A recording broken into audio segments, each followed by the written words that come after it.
వాళ్ళకి వాళ్ళు చెప్తే ఎట్లనే నువ్వన్న పోయి చెప్పత్తే అయిపో కదా పెద్దదాన్ని. వాళ్ళని ఏం చెప్తే వినేటట్టు ఏమున్నారు అక్క? మరి తమ్మున్న తోలితే అయిపో కదనే.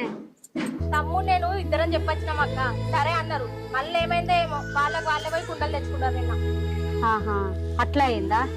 సరే ఒక అడుగు నేను ఆడదాకా పోయేస్తా. సంచి ఇట్లా పెట్టు. మంచి తయారైనా చీర మంచిగా ఉందా? నీ చదురుడు చల్లగుండా యాళ్ళ పొద్దుగాలు ఎప్పుడో లేచినామంటే ఇంకా కూడా నీ చదురుడు ఉడతలేదు, ఏం ఉడతలేదు. అవ్వగారు ఇంటికోవాలంటే వాళ్ళ నాళ్ళ పొద్దుగాల పోతారు. నువ్వేందే గిట్లున్నావు? నా అవ్వగారు నేను 60 కిలోమీటర్లు అవతల ఉన్నదా, ఇదే ఊరైనా. వాళ్ళన్న అవ్వగారు ఇంటికి పోయి వాళ్ళ పొద్దుగల్లా ఇంత ఆసరైతారు. నువ్వేందే గిట్లున్నావు? ఆడ 5-6 మేకలు కొత్తాలని పోయి వాళ్ళకి ఆసరు కావాలా? అంటే మేకలు కొత్తనే ఉందానే, కోళ్ళని కొత్త లేదా మీ ఊళ్ళ? అక్క పెద్దక్క వచ్చింది, మళ్ళీ